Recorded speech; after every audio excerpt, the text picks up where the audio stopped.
They say death brings families together. But in my case, it tore mine apart. When our mother died, I was devastated. She passed quietly in her sleep at 84, after a long battle with dementia. I was the one who stayed by her side, day after day, feeding her, changing her, holding her hand during the nights she cried for people who weren't even alive anymore.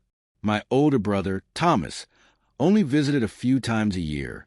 He always had an excuse: business trip, the kids had a game, his wife needed him at home. But Mom always smiled when he called. "Tommy's busy," she'd say, even when her hands trembled too much to hold the phone. Dad had passed 5 years earlier. Cancer, quick and brutal. That was the first time I realized how different Thomas and I had become. While I was taking unpaid leave to drive Dad to chemo, Thomas was on a cruise in Italy, posting smiling selfies with his wife and martinis. Still, I didn't hate him. I figured he was just living the life he wanted. Some people can't handle grief. I told myself that to sleep at night. After Mom passed, we gathered at the lawyer's office to hear the reading of her will. I didn't expect much. A modest house, some savings, a few antiques. I wasn't in it for the inheritance. I just wanted closure, maybe a quiet goodbye. But what I got instead was betrayal. The lawyer, Mr. Fletcher, cleared his throat as he opened the folder. "According to this, your mother updated her will 2 years ago." He began. "The entirety of his estate, including the house, savings, and personal possessions, has been left to Thomas Collins." I stared at him. That can't be right. I took care of her. I was here every single day. Mr. Fletcher didn't flinch. "Your mother had full legal capacity at the time of the change. She was evaluated. I have the documents."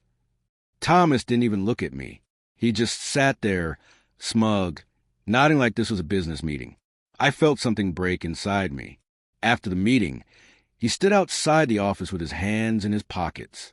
"Listen, Mike, don't take it personally. Mom just want to keep things simple. I'll take care of the house. I'll clean it out and sell it." I clenched my fists. "You mean you'll sell it and keep everything?" He shrugged. "It's legal. It's done." I wanted to punch him right there in the street, but I didn't. I just walked away because something didn't feel right. Mom would never have cut me out completely, not after everything, and definitely not in favor of him. That night, I returned to the house, technically now Thomas's house, to gather the last of my things before he changed the locks. The place felt cold, empty. Mom's scent, lavender and soap, had already faded. As I packed boxes in the basement, I noticed something strange: a loose panel behind the old furnace. I'd never seen it before, even after all my time down there doing laundry or fixing pipes. Curious, I pulled the panel aside. A small wooden box sat behind it, covered in dust. Inside were letters, dozens of them, all addressed to me, my name written in Mom's shaky handwriting. I opened the first one. My heart dropped. "Michael, if you're reading this, it means I've gone and something is very wrong. I always thought betrayal came from strangers, that the people you loved the most would have your back when it really mattered. I was wrong. I'm Tom Miller, 62 years old, retired after decades working in construction. I wasn't rich, but I had my little slice of life, a modest house I built with my own hands, a dependable truck, a loyal golden retriever named Max, and a pension I worked hard for, and of course my wife, Janet. She passed away 7 years ago from cancer. Since then, it had just been me and Max. And my younger brother, Rick. Rick was always charming. Flashy smile. Fast talker. The kind of guy people either loved or hated within 5 minutes. Growing up, he was a golden child.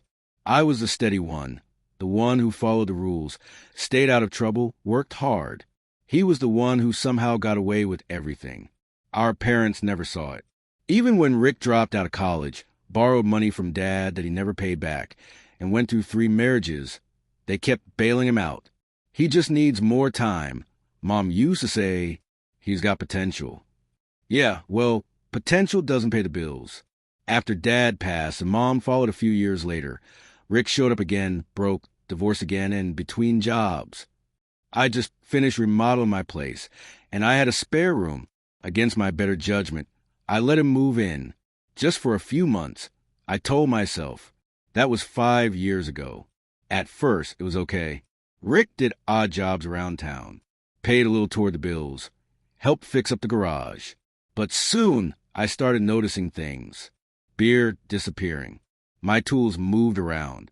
Once, a couple $100 went missing from the drawer where I kept emergency cash. I confronted him.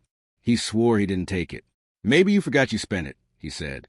I didn't, but I let it go because he was my brother. I didn't realize then that Rick wasn't just taking advantage of my kindness. He was planning something big.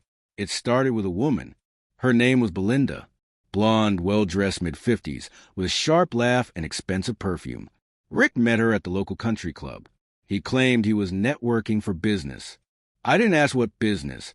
Rick always had some vague scheme going on. Before long, Belinda was coming over a lot. And not just for Rick. She started chatting with me, too.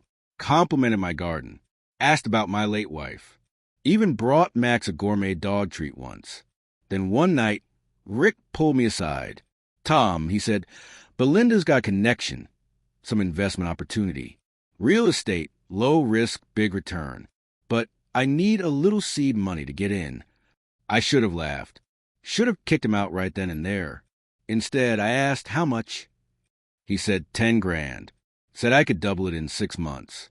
Said he'd put my name on the paperwork. I told him no. Flat out. I've worked my whole life for that pension. I'm not throwing it into some mystery project. Rick acted like he understood. Gave me that same old grin. No hard feelings, big bro thought I'd ask. The next week, my truck wouldn't start. 2 days later, my bank account had unusual charges. Flights, hotel bookings, even a jewelry purchase. I hadn't left town. I called the bank. They froze my accounts. Turns out someone had gotten access to my online banking. I don't want to say I knew it was Rick, but I had a damn strong feeling. I confronted him. He denied everything. That night he was gone. Took some of my tools, my old watch, even my backup laptop. Vanished like smoke. I reported the theft. But without hard evidence, the police said there wasn't much they could do. I thought that was the end. I was wrong. The real betrayal came 6 months later, when I found out Rick had sold my house. Not tried to, sold it. I came home one day and found a couple walking through my yard with a realtor. Thought they were lost. Then the woman said, "You must be the tenant." Tenant? Turns out, Rick forged my signature and used falsified documents to prove ownership. He got access to some old legal papers our parents had drawn up and exploited a loophole, a messy one that should have been corrected when they passed. But I trusted him to help file all that after Mom died. He didn't. He used it. By the time I lawyered up, it was too late. The sale had already gone through, and the new buyers, a nice couple from out of state, had done everything legally on their end. I got a small payout, but the house, my house, was gone. And Rick? Nowhere to be found. I was 62, living out a motel with Max. No house, most of my savings gone, and no idea how my own brother had pulled this off right under my nose. But that's when I decided something. He may have taken my house. He may have taken my money. But I was going to take something from him he could never get back. His reputation. His peace. His illusion of control. I was done playing the forgiving brother. It was time to play the long game. I didn't sleep much that first week in the motel. Max curled up on the scratchy motel blanket next to me, his head on my chest, breathing slow. The only piece of my old life I had left. I'd always thought revenge as something hot, something done in the heat of anger, fists clenched, blood rushing. But real revenge, the kind that sticks, it's cold, precise, and patient. I wasn't going to break the law. That's what he did. That's how he lived his life, with shortcuts and schemes and just enough charm to dodge the consequences. But I had something Rick never had, the ability to wait. So I started digging. First, I contacted an old friend of mine, Kenny Walters. Kenny and I used to work construction together back in the day, but he'd gone a different route. Got his PI license in the early 2000s, mostly worked divorce cases and insurance fraud now. He owed me a few favors, and I knew he'd keep things quiet. "Kenny," I said when he picked up, "I need you to find my brother." There was a pause on the line. "The one who vanished with your house?" he said. "You're going to kill him, Tom?" I chuckled. "No, just want to see what he's up to." It took Kenny less than 2 weeks. Rick had resurfaced in Scottsdale, Arizona. New name on his business cards, Richard Maddox. That alone made me want to throw something. He was driving a leased BMW, dating a woman named Angela, a widow 10 years younger than him with a very large inheritance and very poor taste in men. He was back to his old game, charming, freeloading, manipulating. But here was the kicker. Rick was trying to build a name for himself. He'd started a podcast. It was called Real Wealth with Richard Maddox. I swear I almost choked when I saw the thumbnail, him in a blazer, leaning back in a leather chair, smiling like a damn game show host. He was selling financial advice, talking about ethical investing and mindset. He even had followers. Not many, but enough to make him feel like he was finally becoming someone important. Perfect, because now he had something to lose. I started small. A YouTube channel. No name, no face. Just a series of well-edited videos with a voice-over AI and stock footage. I titled it, The Truth About Richard Maddox. The first video, From Prison to Podcast, Is Richard Maddox a Fraud? I used public records, court filings, dug into old newspaper clippings about his past DUIs, unpaid debts, the lawsuit from his second wife. Nothing slanderous, just facts, presented calmly, professionally. I never said he was a criminal. Just asked, would you trust your retirement with this man? The video got 4,000 views in the first week. He noticed. He posted a story on his Instagram calling out the haters trying to bring him down. Called them jealous. Called them losers with nothing better to do. I almost laughed myself off the motel bed. So I doubled down. The second video went deeper. How Richard Maddox stole a home from his own brother. I told my story. No names, no angry rants. Just laid out the timeline. The forged documents. The vanishing act. I blurred the details enough to avoid legal trouble. But the message was clear. This man doesn't care who he hurts. It went semi-viral. 40,000 views in a month. Then 120,000. That's when Angela reached out. I didn't expect that. She emailed the channel anonymously. Said she didn't know who I was, but she'd been dating Richard Maddox for 3 months, and things weren't adding up. She asked if I'd be willing to talk. So I did. I told her everything. Sent her documents. Screenshots. Records. She didn't reply for 3 days. I figured maybe she blocked me. But then I got another message. 2 words. Thank you. That could have been the end of it. I'd ruined his little empire. He lost followers. His Real Wealth Instagram was deleted. The podcast quietly disappeared. I thought maybe he'd pack up and run again, start over in another state under another name. But then something unexpected happened. I got a letter, handwritten, no return address, just a P.O. box. It was from Rick. Tom, you think you're clever. You think you can destroy me and walk away? You're pathetic. You're still the same bitter old man you always were. Living alone with your damn dog. Working yourself to death for scraps while I build something real. You're jealous. That's all. You couldn't stop me then, and you can't stop me now. This isn't over. It wasn't a threat. Not legally. Just venom on paper. But it told me one thing. I'd gotten under his skin. And I wasn't done yet. I didn't sleep that night. I lay there, staring at the ceiling in the dim light from the street lamp outside, listening to the quiet creaks of the house. A house that for years I had believed was built on trust and love. But now I realized it had been constructed on silence, hidden messages, and the soundless language of betrayal. My wife, Elena, the woman I built a life with, she was hiding something. And I wasn't about to be the last one to know. The next morning, I kissed her forehead like nothing had changed. She was sipping her tea, scrolling through her phone, probably texting him. The image made my stomach turn, but I kept my face neutral. This was not the time to explode. I needed evidence. I needed the truth. All of it. After breakfast, I called in a favor. My old friend Martin had retired from the police force a few years ago.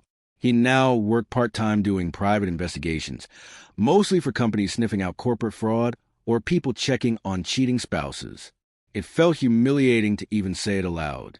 But I did. Martin, I think Elena is cheating on me. There was silence on the line. Then a heavy sigh.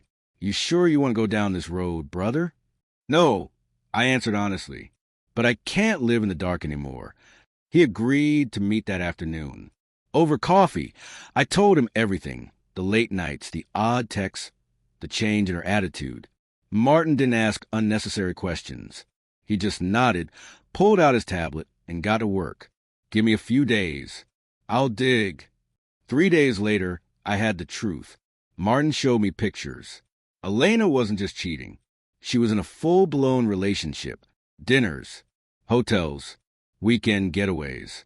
She had been seeing a man named Derek, a wealthy entrepreneur who, as Martin discovered, had a long track record of dating married women and then ghosting them once they left their husbands. Worse, Elena had started transferring money. Small amounts at first, then larger.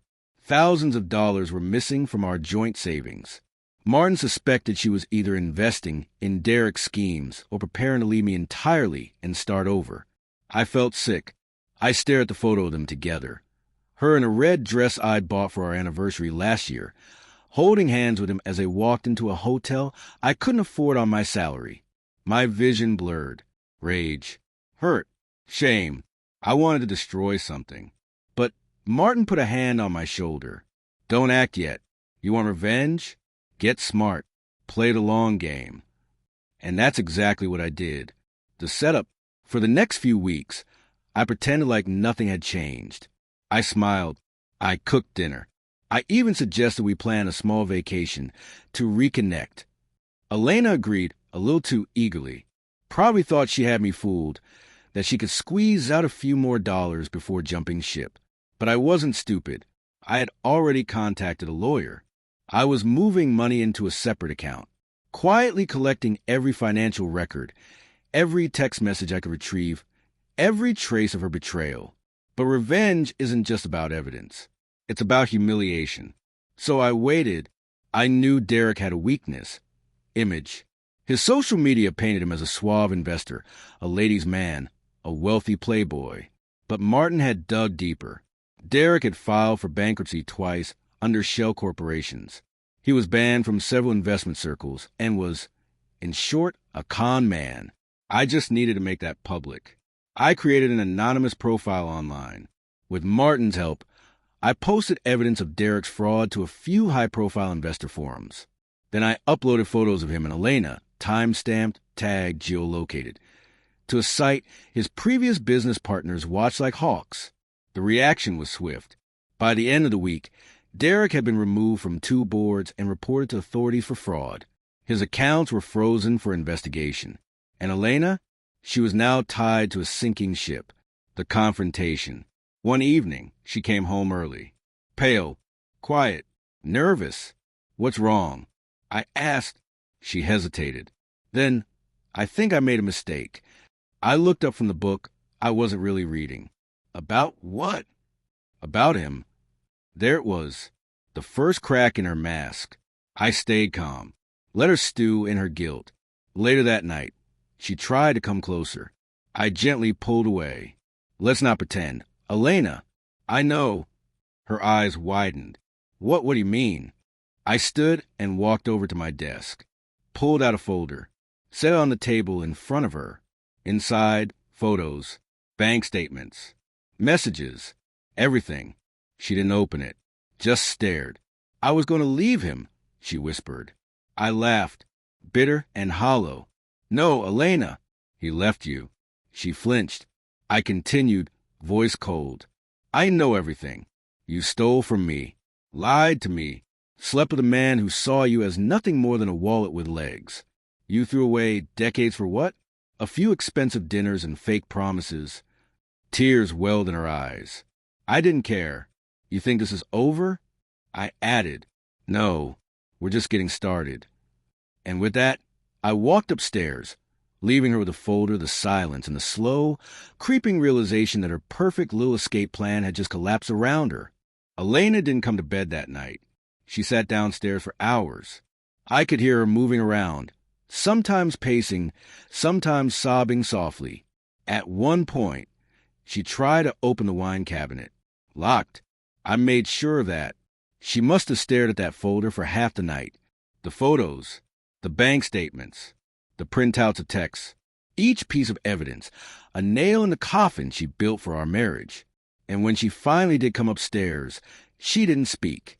She crawled into bed like a ghost and lay on her side, facing away from me. The silence was louder than any argument we ever had, and I let it sit. The fallout, in the days that followed, Elena tried to pretend like everything was normal. She made coffee. She asked about my day. She even tried to initiate small talk at dinner, but her voice was hollow, and her eyes never quite met mine. She was unraveling. Meanwhile, I was rebuilding, quietly, methodically. I'd opened a new account, rerouted my paychecks, and had the utilities and mortgage split. My lawyer had already drafted the preliminary divorce filings, but I wasn't ready to serve them yet. Not until I had one last move to make. You see, Elena hadn't just betrayed me emotionally. She betrayed me financially. She had used our joint funds to support her little affair. Spa weekends, gifts, dinners. Even a transfer of $12,000 labeled investment opportunity that went directly to Derek's account. And she thought I wouldn't notice? That kind of theft wasn't just betrayal. It was actionable. The dinner party. 2 weeks later, I invited a few friends over for dinner. Old friends. Mutual friends. People who knew us as the perfect couple for over 20 years. Elena was surprised, maybe even hopeful that I was trying to fix things. She dressed up, put on makeup, cooked one of her best meals. She was trying. I'll give her that. But I had other plans. Halfway through the night, once the wine was flowing and the conversation was light, I stood up and cleared my throat. I have an announcement, I said. Elena looked at me, curious. I smiled gently. Elena and I are separating. A hush fell over the table. Forks paused midair. Elena froze. I know this might come as a surprise to some of you, I continued, but it's been a long time coming. I won't get into details, but I will say this. Betrayal in all forms has consequences. I let those words hang in the air. Elena opened her mouth to speak, but nothing came out. Her cheeks flushed deep red. She looked around the table, eyes darting between familiar faces, each one now wearing a new, skeptical expression. No one said a word, but they didn't have to. The damage was done. The betrayal within the betrayal. That night, Elena confronted me. What the hell was that? She hissed as soon as the door closed.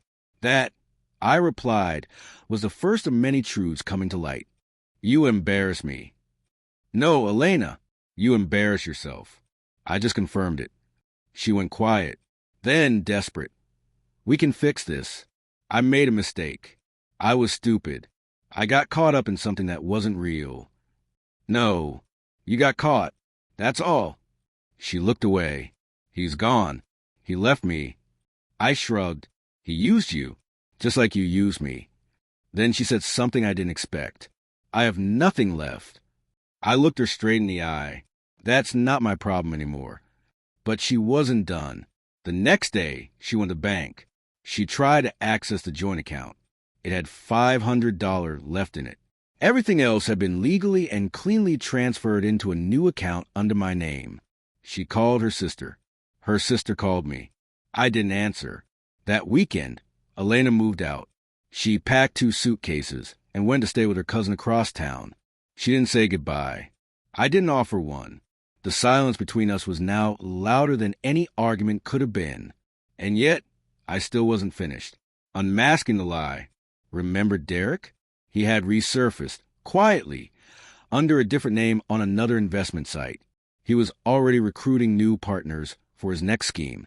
So I compiled every piece of data Martin and I had on him and forwarded it to a few journalists in the finance world. One of them took the bait. A week later, Derek's face was plastered across a viral expose titled "The Man Who Scammed Lonely Women Out of Millions." Elena was mentioned briefly and under a pseudonym, but the photo of them together in front of that hotel was hard to miss. I didn't even need to share it myself. The internet did the rest. Elena's reputation was in shambles. People whispered. Her employer found out. She was quietly let go due to internal restructuring. Friends stopped calling. She deleted her social media. For someone who once prided herself on image and influence, it was a slow, public death. And I finally felt free. But there was one final card to play. After a month of silence, I received a letter from Elena. It wasn't an apology. Not really. More like a soft confession. She wrote that she had lost herself, that she didn't recognize the woman she became, and that she never expected me to forgive her, but hoped I could, eventually. She ended the letter with, "You were the only man who ever truly loved me."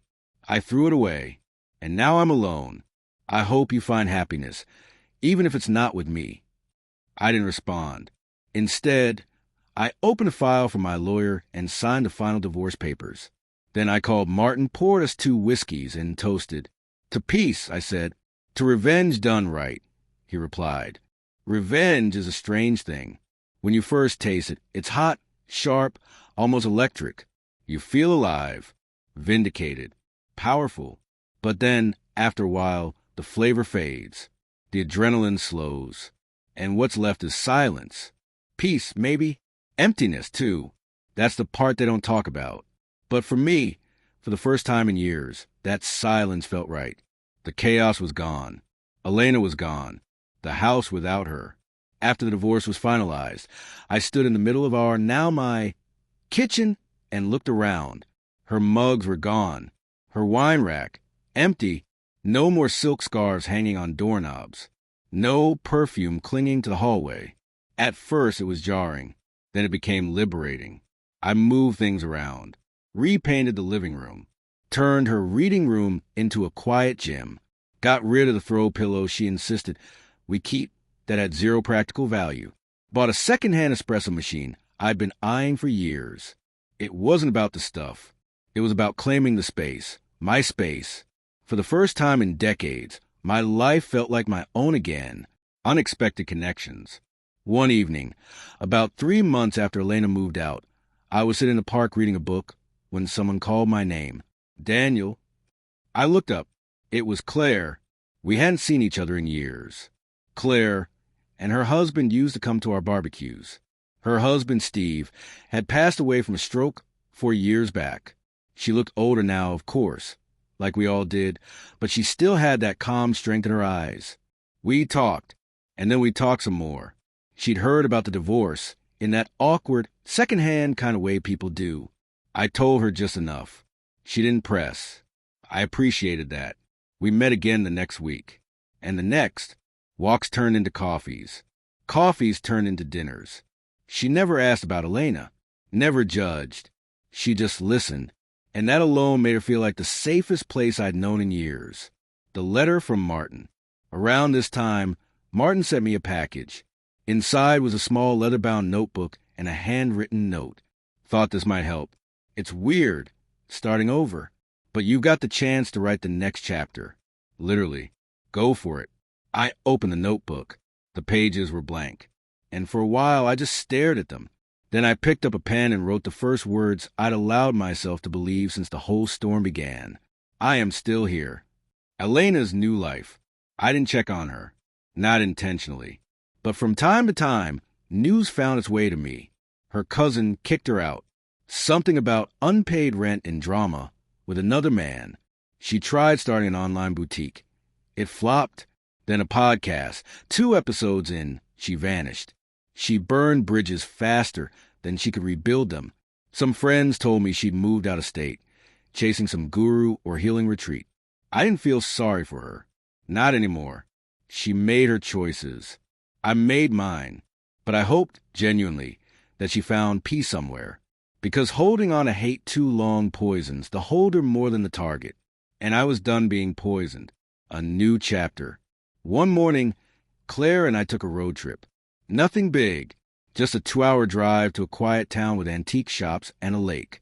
We sat by the water, feeding ducks, sipping bad coffee in paper cups. She leaned her head on my shoulder. "You ever think we get a second chance?" she asked softly. "I think," I replied, "we get as many chances as we're willing to take." And in that moment, under the late afternoon sun, I realized I wasn't angry anymore. Not at Elena, not at Derek, not even at myself. Because all of it, the betrayal, the loss, the unraveling, had led me here, to this bench, to this moment, to peace. The final message. About a year after the divorce, I got one last message from Elena. An email, simple and short. "I heard you're doing well. That makes me happy. Take care of yourself." I stared at it for a moment. Then I archived it. No reply. No anger. No regret. Just closure. Years passed. And for once, they felt like a blessing, not a burden. No ticking clock. No looming regrets. Just a quiet, steady unfolding of a life I had finally reclaimed. Claire, and I didn't rush anything. We weren't two teenagers in love. We were two grown adults who knew that love wasn't about fireworks. It was about warmth, about peace, about presence. And that's exactly what we had. Mentorship. I started volunteering at a local community center for men over 50, guys going through divorce, job loss, depression, loneliness. Too many of them sat there, angry at the world, betrayed, humiliated, unsure of who they were now that someone else had left. And I saw myself in them, the version of me that once stood in the ruins of his own life, clutching a bottle and a broken heart. So I told them my story, not for sympathy, for strength. I told them how I lost everything, not all at once, but piece by painful piece, and how I survived, how I got up from the floor one shaky step at a time, how I stopped chasing what had already died and started building what still lived inside me. One man, Greg, cried after hearing it, said his wife had run off with their pastor. Another, Leo, was too proud to speak, but I saw the way he kept showing up every week, notebook in hand. And every time they asked how I managed to move on, I gave them the same answer. Forgiveness isn't about them. It's about freeing yourself. Elena's final chapter. I never saw Elena again, but I did hear something from a mutual friend. She'd ended up working at a wellness retreat in Arizona. Some new name, a new identity, even spiritual names, chants, crystals. Maybe it was real. Maybe it was another mask. But for the first time, I didn't wonder. She was gone. Not in anger, not in bitterness. Just gone. And that was enough. My son, finally ready. One fall evening, my son Matt called me. "Dad," he said, "I need to ask you something." He'd kept his distance during the whole fallout. He loved his mother, and I never tried to poison that love. Even when she'd hurt me, I'd never spoken badly of her to him. "I know I was distant," he admitted. "I just didn't want to pick sides." "I never asked you to," I said gently. He paused. Then, "Can we meet for dinner?" That night, he told me everything. How confused he'd been. How betrayed he felt by both of us. Her for cheating and me for seeming so calm. He thought I didn't care. But then he found my old notebook, the one Martin gave me. He read the pages, saw the pain, the heartbreak, the effort. "I didn't know," he said, eyes glassy. "I didn't know how hard it was for you." We talked until the restaurant closed, hugged in the parking lot. And in that moment, I felt something even better than revenge or closure. I felt reconnection, the quiet ending. Sometimes I sit in my backyard, cup of tea in hand, watching the sunset roll over the garden. Claire reads beside me. The cat naps on the deck. The wind carries in the scent of fresh herbs and old memories. And I smile, because life didn't end when she left. It began. Legacy. I turned those journal pages into a small book, self-published. Nothing fancy. Just stories from one man's survival and redemption. I titled it, After the Storm, A Man's Guide to Starting Again. It wasn't a bestseller, but it found its way into the hands of men who needed it. And that, to me, was everything. The final truth. If you're listening to this, maybe you've been hurt. Maybe someone walked out on you. Maybe you feel broken, used, forgotten. But hear me, you are still here. You are not finished. And sometimes the worst thing that ever happens to you is also the thing that sets you free.